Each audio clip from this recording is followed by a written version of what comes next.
Subscribe now and press the bell icon. Never miss an update. Hello everyone, welcome to back my channel electronics and mechanic study channel में आप लोगों का स्वागत है। Friends, UP metro के लिए electronics के लिए हम एक प्रीवियस सेट लेके आए हैं, जिसको मैंने एक परचेज़ किया है अभी कम रुपए में। तो ये मैं आपको पूरा प्रैक्टिस सेट कराऊंगा। आप लोग क्या करें, 1 से लेके 75 तक काउंट, मतलब कि आप 1 से लेके 75 तक क्या करें, नंबर लिख लें। प्लीज़ आप लोगों से मैं रिक्वेस्ट करूँगा, वीडियो को तभी देखना 1 से लेकर 75 तक आप लिख लें और आप क्या करें, मिलाते चलें कि आपने कितने सही किए। ठीक है, आप मिलाते चलें और आप कमेंट करके ज़रूर बताना। ठीक है, और दूसरी बात मैं एक आप लोगों से प्लीज़ रिक्वेस्ट ये करूँगा, प्लीज़ चैनल को सब्सक्राइब जरूर करें। आप लोग चैनल को सब्सक्राइब नहीं करते हैं, सपोर्ट नहीं करते हैं, वीडियो को ज़्यादा से ज़्यादा शेयर कर देना, क्योंकि अब आपके पास ज़्यादा समय नहीं बचा हुआ है। मैं चाहता हूँ आपको कि जहाँ से भी मिले मैं आपको प्रीवियस सेट एक दिखाने की यही कोशिश करता हूँ कि एग्ज़ाम में किस तरीके के क्वेश्चन पूछे जा रहे हैं। ठीक है, अगर आप लोग हमसे जुड़ना चाहते हैं, लिंक डिस्क्रिप्शन में है, टेलीग्राम की और व्हाट्सएप की, वहाँ से आप लोग क्या करें, हमसे जुड़ जाएं। ठीक है, अब वीडियो को शेयर ज़रूर कर देना। तो क्वेश्चन को करेंगे हम शुरुआत। उससे पहले एक बात कहना चाहूँगा, एक दीपक स्वयं नहीं बोलता, प्रकाश उसका परिचय देता है। आप भी बोलने के बजाय अपने ज्ञान का प्रकाश फैलाएं। तो दोस्तों, वीडियो करते हैं शुरुआत। पहला क्वेश्चन है, निम्नलिखित में से कौन सा डीएसओ में अधिग्रहण मोड से संबंधित नहीं है? तो कौन सा नहीं था? युग्मन। अब हमको क्या बताना है, VLSI का फुल फॉर्म बताना है। तो वेरी लार्ज स्केल इंटीग्रेशन। अगला क्वेश्चन है, कॉमन एमीटर ट्रांजिस्टर कॉन्फ़िगरेशन का उपयोग किसके लिए किया जाता है? ये किया जाता है ऑडियो फ्रीक्वेंसी वाले अनुप्रयोगों के लिए। आप अपने काउंट करते चलना, ठीक है, और वीडियो को शेयर जरूर कर देना। डीएसओ का पूर्ण रूप क्या है, मतलब डीएसओ का फुल फॉर्म बताना है। तो ये हो जाएगा हमारा डिजिटल स्टोरेज ऑसिलोस्कोप। आगे क्वेश्चन है हमारा, निम्नलिखित में से कौन सा वीजेटी का टर्मिनल नहीं है, या हम कह सकते हैं भाग नहीं है? तो वो हमारा एमीटर भी है, करेक्टर भी है, वेस भी है, गेट हमारा नहीं है। ठीक है, और ये क्वेश्चन आपको ऐसा नहीं है, मैंने कम से कम 7, ये हमारा पार्ट 9 है, 8 हमने इलेक्ट्रॉनिक्स के प्रीवियस पेपर करवाए हैं।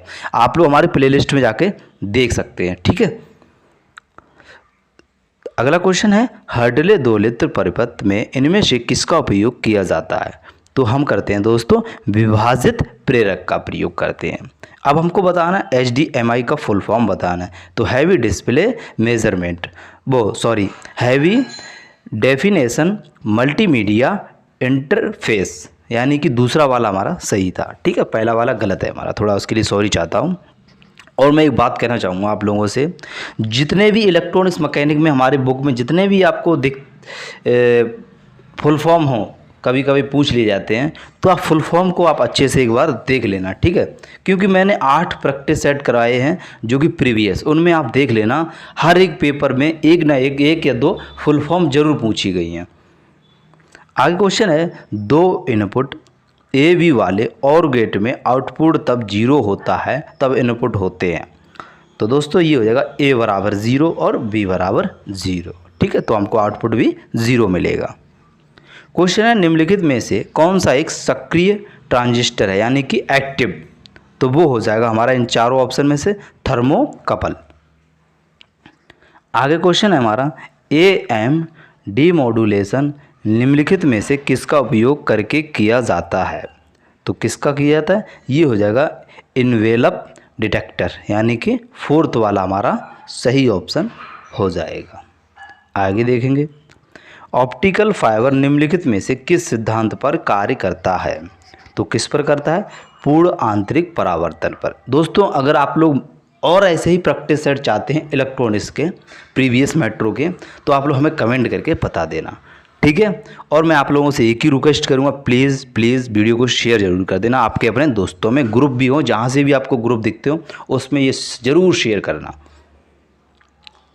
अगला क्वेश्चन है, R1 20 ओम, R2 10 ओम 2 प्रतिरोध को समांतर क्रम में संयोजित किया जाता है, तो परिणामी प्रतिरोध R का मान क्या होगा? तो इसका सूत्र होता मैं आपको बता दे रहा हूँ, यानी कि अब 1/R बराबर 1/R1 प्लस 1/R2। ये सूत्र लगा के और क्या करें, इसको सॉल्व कर लेना। ठीक है, तो हमारा राइट आंसर आएगा 6.67 ओम। निम्नलिखित में से कौन सा प्राथमिक सेल नहीं है, मतलब हमारा ये होता है ना प्राथमिक सेल नहीं है।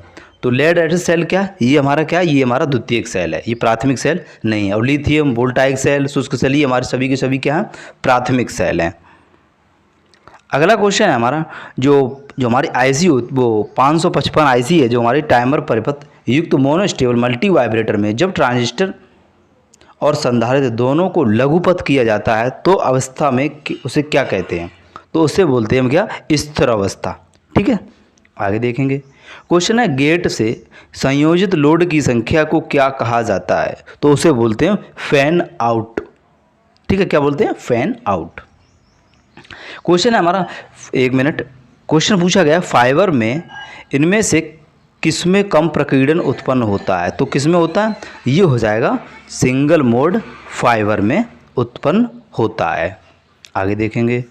क्वेश्चन है, किसी श्रेणी RLC परिपथ में R बराबर 40 ओम, धारितीय प्रतिघात बराबर 50 ओम और प्रेरकीय प्रतिघात 20 ओम है, तो परिपथ की कुल प्रतिबाधा ज्ञात कीजिए। तो इसका राइट ऑप्शन क्या हो जाएगा, इसका राइट ऑप्शन कैसे होगा वो आपको मैं बता दे रहा हूँ। इसमें क्या करना, 50 और 20 में घटाएंगे कितना आ जाएगा, 30 आ जाएगा। 40 और 900 का आप क्या कर देना, स्क्वायर कर देना, तो जितना भी है उनको जोड़ के और जो आएगा हमारा उसका हमारा वर्ग हो जाएगा, वो हो जाएगा 50 ओम। ठीक है, आगे देखते हैं। क्वेश्चन है, एमीटर फॉलोवर में एमीटर वोल्टेज का अनुसरण करता है, तो कौन करता है, वो हो जाएगा हमारा बेस वोल्टेज करता है। ठीक है, आगे क्वेश्चन देखेंगे। क्वेश्चन यहाँ पर दिया हुआ है, तो यहाँ पर आप देख सकते हैं। क्वेश्चन में पूछा गया है कि उपरोक्त बाइनरी संख्या का अष्टधारी समतुल्य ज्ञात कीजिए। तो इसका अष्टधारी कैसे निकालना वो मैं आपको बताता हूँ। तो आप क्या करें, इन सभी को क्या करें, 3-3 के जोड़े अलग बना लें।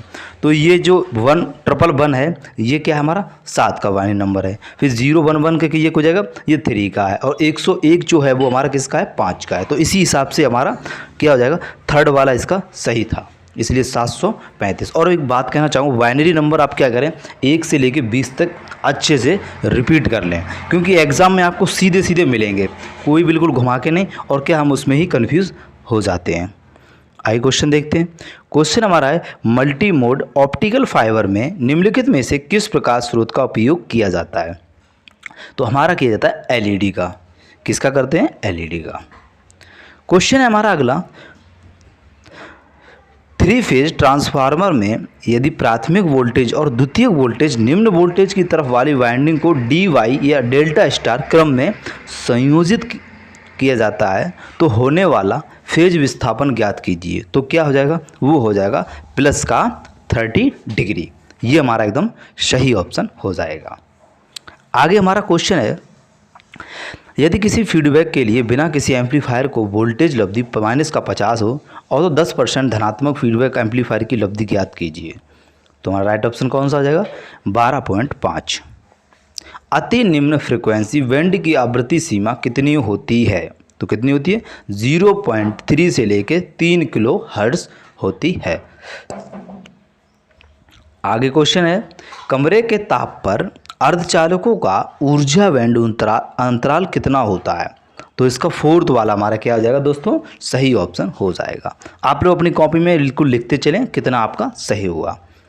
और पार्ट हमारा 9 है, और पिछले वीडियो आप हमारी प्लेलिस्ट में जाके देख लेना, उनको रिवीजन कर लेना फास्ट चला के, ज़्यादा नहीं 20-20 मिनट की वीडियो है, आप अच्छे से रिवीजन कर लेना। ठीक है, रेगुलेटर परिपथ का उपयोग किसके लिए किया जाता है, तो हम करते हैं DC यानी कि स्थिर DC आउटपुट वोल्टेज उत्पन्न करने के लिए हम रेगुलेटर परिपथ का उपयोग करते हैं। LVDT सेंसर निम्नलिखित में से किसमें होने वाले परिवर्तन को मापता है, तो ये नापता है स्थिति।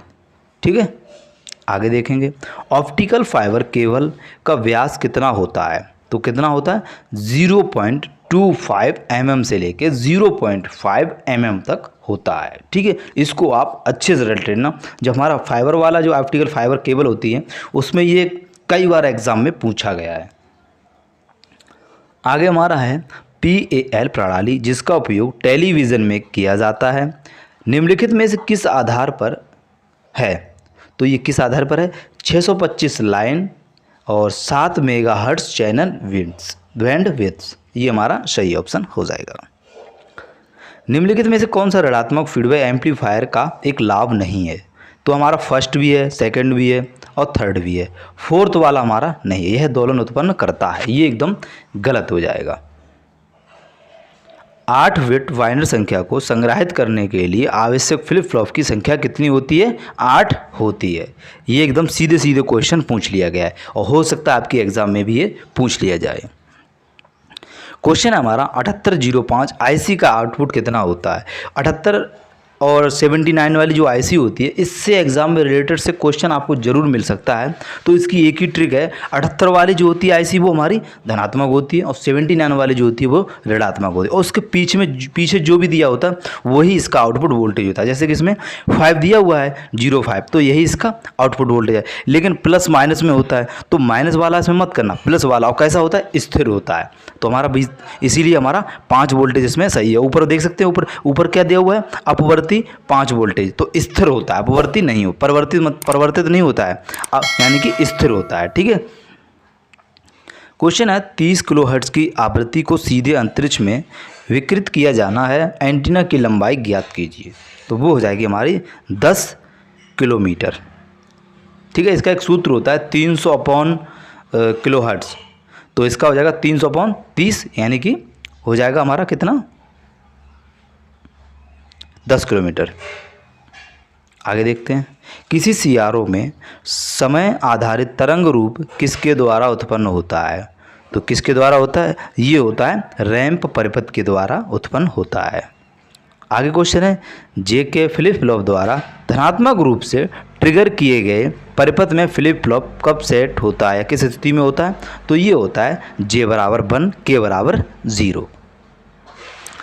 क्वेश्चन है सुपर हेट्रोडाइन रिसीवर में यदि 650 किलोहर्ट्ज़ और 1050 किलोहर्ट्ज़ आवृत्ति वाले 2 सिग्नल आरोपित किए जाते हैं तो उत्पन्न होने वाले नए सिग्नलों का मान ज्ञात कीजिए। इसको कैसे निकालना है वो मैं आपको बता दे रहा हूँ। आप क्या करें? सबसे पहले 1050 और 650 को क्या करें? प्लस कर दें, फिर एक बार इसको क्या कर दें? माइनस कर दें। इसीलिए हमारा आंसर आ जाएगा 1700 और 400 किलोहर्ट्ज़। ये हमारा एकदम सही ऑप्शन हो जाएगा। ठीक है। इस तरीके अगर क्वेश्चन आपका पूछा जाए तो आप क्या करना? सबसे पहले प्लस करना, फिर बाद में माइनस कर देना, इन दोनों को। ठीक है। आगे देखते हैं। फाइबर केबल में क्लोडिंग का मुख्य रूप होता है। तो क्लोडिंग का पूछा गया तो प्रकाश को वापस कोर में परावर्तित करना, ये क्या हो जाता है? क्लोडिंग का मुख्य कार्य हो जाता है। ठीक है। तो आगे क्वेश्चन है फाइबर केबल में दृश्य निरीक्षण निम्न में से किसकी जांच करने के लिए किया जाता है? तो किसके लिए? वो राइट ऑप्शन जो हो जाएगा हमारा, यानी कि हम सातत्य के लिए या सातत्य के लिए। ठीक है। तो इसमें है सातत्य, तो हमारा यही हमारा सही ऑप्शन हो जाएगा। क्वेश्चन है IC में थ्रेशोल्ड कंपेरेटर को निम्नलिखित में से किसके रूप में संदर्भित किया जाता है? तो यहाँ पर देख सकते हैं, तो 2 गुणा छोटा कोष्ठक लगा हुआ है VCC/3, ये हमारा एकदम सही ऑप्शन हो जाएगा। आगे देखते हैं। एक एम्पलीफायर चढ़ के आउटपुट को अगले एम्पलीफायर चढ़ के इनपुट से जोड़ने की तकनीक को क्या कहा जाता है? तो उसको बोलते हैं युग्मन। ये हमारा एकदम सही ऑप्शन हो जाएगा। ठीक है, यानी कपलिंग। 12 वोल्टेज बैटरी वाले किसी स्रोत को 4 ओम प्रतिरोध वाले भार से संयोजित किया जाता है। परिपथ में प्रवाहित होने वाली धारा ज्ञात कीजिए, ये हमको बताना है। तो कैसे निकालने के लिए इसका सीधा सीधा क्वेश्चन है, 4 का भाग 12 में दे दें, 4 तियाँ 12, यानी कि 3 एम्पियर। क्वेश्चन हमारा है भंवर धारा हानियाँ निम्नलिखित में से किसका भाग है? भंवर धारा हानियाँ निम्नलिखित में किसका भाग है? हमेशा याद रखना शून्य भार हानियाँ का भाग हो जाएगा। आगे देखेंगे। रिसीवर की संचरित ऑडियो सिग्नल को सही तरीके से पुनरुत्पादित करने की क्षमता को क्या कहा जाता है? उसे बोलते हैं फिडेलिटी बोलते हैं। क्या बोलते हैं? फिडेलिटी। जब हम कह सकते हैं जब दिशीय एंटीना को लब्धि में वृद्धि होती है तो विकिरण के कोण में क्या परिवर्तन होता है? तो क्या हो जाएगा? वो हो जाएगा कम हो जाता है। आगे क्वेश्चन है निम्नलिखित में से कौन सा आईसी रेगुलेटर ऋणात्मक आउटपुट वोल्टेज प्रदान करता है? तो अभी मैंने आपको बताया था 78 वाली जो होती है वो हमारी धनात्मक होती है, 79 वाली कौन सी होती है वो ऋणात्मक होती है। तो यही हमारा सही ऑप्शन हो जाएगा। क्वेश्चन है आईसी जो हमारी है 555, इसमें जो टाइमर की पिन 2 हो इसका क्या कार्य है? जो पिन 2 होती है तो उसका राइट ऑप्शन हो जाएगा हमारा, उसे बोलते हैं ट्रिगर का कार्य करती है। किसका? ट्रिगर का। और मैं एक बात कहना चाहूँगा आप लोगों से, आईसी 555 यूट्यूब पे डालना, आईसी 555 वर्क, तो क्या करना उसको अच्छे से पढ़ लेना, क्योंकि इससे पूछ लिए जाते हैं पिन के बारे में, कौन सी पिन कितनी कार्य करती है। ठीक है, ये आप अच्छे से पढ़ लेना। क्वेश्चन है यदि 0.5 एम्पीयर की एक डिश या डिश धारा 3 मिनट 20 सेकंड में कैथोड द्वारा 122.5 mg चांदी निक्षेपित होती है तो चांदी का ECE ज्ञात कीजिए। तो इसके हिसाब से हमारा राइट ऑप्शन कौन सा? 1.225 mg/c हो जाएगा। ऑप्टोकपलर के संबंध में निम्नलिखित में से कौन सा कथन गलत है? मतलब गलत पूछा गया, रॉन्ग। तो राइट ऑप्शन हमारा यही हो जाएगा, इसका उपयोग एसी और डीसी दोनों सिग्नलों के लिए नहीं किया जा सकता है। ये हमारा एकदम सही ऑप्शन हो जाएगा ऑप्टोकपलर के लिए। 2 इनपुट वाले एंड गेट में जब दोनों इनपुट का मान 1 हो तो आउटपुट क्या मिलेगा? तो हमेशा याद रखना, एंड गेट में जब भी इनपुट हम 2 देंगे तो निम्न जब इसका आउटपुट होगा वो निम्न हम कह सकते हैं 0 मिलेगा। ठीक है। क्वेश्चन है C1 बराबर 5F और C2 बराबर 10F दो संधारित्र को समांतर क्रम में संयुक्त किया जाता है तो इसका पैरामीटर क्या होगा? जब भी इस तरीके का क्वेश्चन आए संधारित्र वाला, कैपेसिटर वाला, तो क्या करना है? कुछ नहीं, अब किसी पूछे समांतर क्रम तो क्या करना है? इसको ऐड कर देना। तो 10 और 5 को हम ऐड कर दें, कितना हो जाएगा? 15। तो यही हमारा सही ऑप्शन हो जाएगा। कॉमन मोड लब्धि की तुलना में विभेदी लब्धि की शक्तियों के अनुपात को क्या कहा जाता है? उसे बोलते हैं कॉमन मोड रिजेक्शन रेशो बोलते हैं। ठीक है साथियों, आगे देखते हैं। क्वेश्चन है निरपेक्ष शक्ति स्तर को निम्नलिखित में से किसके द्वारा निरूपित किया जाता है? तो ये किया था dBm, ये हमारा सही हो जाएगा। आगे देखते हैं। क्वेश्चन है फुल फॉर्म पूछा गया किसका? SCR का, तो ये हो जाएगा सिलिकॉन कंट्रोल रेक्टिफायर। किसी बंद परिपथ में सभी वोल्टेज का योग कैसा है? 0 होता है तो उसे क्या कहा जाता है? उसे बोलते हैं किरचॉफ का दूसरा नियम। ठीक है। भारत में निम्नलिखित में से किस टेलीविज़न प्रणाली का उपयोग किया जाता है? तो किसका किया जाता है? तो राइट ऑप्शन जो हो जाएगा हमारा, उसे बोलते हैं PAL।